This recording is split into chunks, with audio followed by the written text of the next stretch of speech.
Assalaamu calaykum saaxiibayaal, kusoo dhawaada lecture-keeni labaad oo aan ku baran doono starting a new file and opening an existing one. Sidee file cusub u abuuraa ama mid iigu jira laptopka aan usoo kixiyaa. Ugu horeyn, marka aad soo furato application-keena AutoCAD waxaa arki doontaa ama kuu muuqan doona shaashad noocan oo kale ah. Qaybtan cad waxaa ka muuqato start drawing. Qaybtan waxaa ku qoran open file. Open file waxay wax ku taraysaa ama ay faa'iido leedahay markii project uu kugu jiro, weliba projectgaas oo lagu soo sameeyay AutoCAD ama filekaasi waa inuu lahaadaa formatka AutoCAD markaas uu kugu furmaa.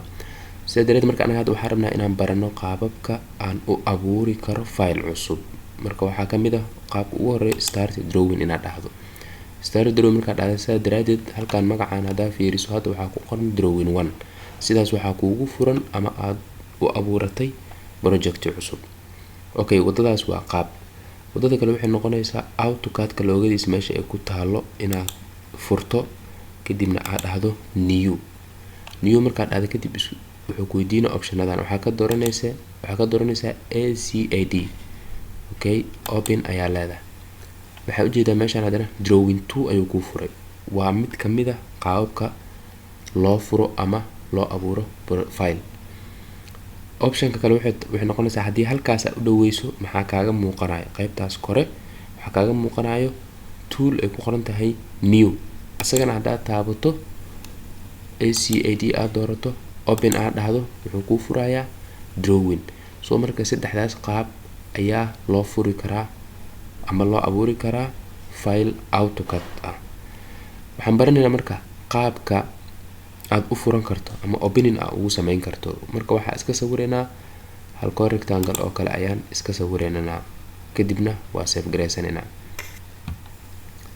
So marka hadda rectangle kaas oo kale noo sawiran magaciisana waxaa la yiraahdaa drawing 3 kadib waxaa leenahay save leenahay kadib wuxuu ku leeyahay location-ka aad ku save gareynaysid desktop-ka idiga leeyahay desktop-ka ayaan ku save gareynaynaa drawing 3 na ii ahaado magacaas ii lahaado.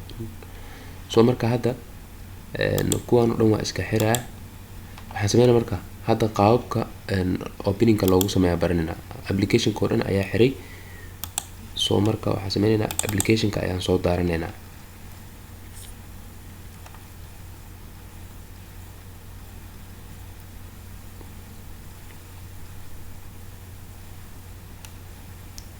Hadda waxaan baranay sida start loo sameeyo. Markaan waxaan baranaynaa sida opening loogu sameeyo file hore uu kugu jiray. So marka sidaa markuu kugu soo baxay markaan waxaan ku dhufanaynaa open files. Open files markaan kugu dhufano wuxuu ku leeyahay meesha aad joogto. Waxaa laga yaabaa inaad meel kale joogto marka anaga desktop-ku noo yaalay drawing 3 aan ku dhufanaynaa open ayaan leenahay. Meeshaan marka maxaa uga jeedaa file-kii noo sameysnaay inuu noo soo kiciyay. Qaab kale oo u sameyn karto waxay tahay AutoCAD-ka loogadiisa ku dhufo open ayaa leedahay. Open markaa tiraa wuxuu ku dhihi doonaa meesha uu ku yaal ii sheeg. Meesha uu ku yaal raadinaysa hadda anaga desktop noo yaala drawing 3 waa furena. Marka wuxuu ku leeyahay wax kale ma asagiya meel kale ka daarin uu ku leeyahay. So marka waxaan sameynaynaa mid kale noo abuur calaamadan balaaska. Haddaatay waxaa la rabaa inaan ayadana balaaskan sidoo kale window cusub aa lagu kiciyaa. Okay, so marka ka naga xir AutoCAD loogadiisa taabo open de location-ka desktop-ka waaye drawing 3 ifur. So sidaasna waa lagu furaa. Wadadaas wadada labaad lagu furaa. Okay, marka naga xir wada kale arkayna haddana haddaa ujeedo meesha data new aan ka dhahaynay waxa ku xigo tool kale oo la yiraahdo open. Muxuu ku leeyahay marka open an existing drawing file. Okay, asaga noogu dhufo bahalkaas meeshuu yaala ay yaqaano location-kiisa raadso kadibna ku soo dhufo. So marka intaas ayaa ugu muhiimsan. Waxaan ku baranay cashirkeena sida loo abuuro file cusub sidoo kale mid iigu jirana aan u soo daarto. Cashirkeena halkaas ayaan ku soo gabagabeynaynaa. Waxaa inoo balana lecture-ka saddexaad haddii Ilaahay insha Allah.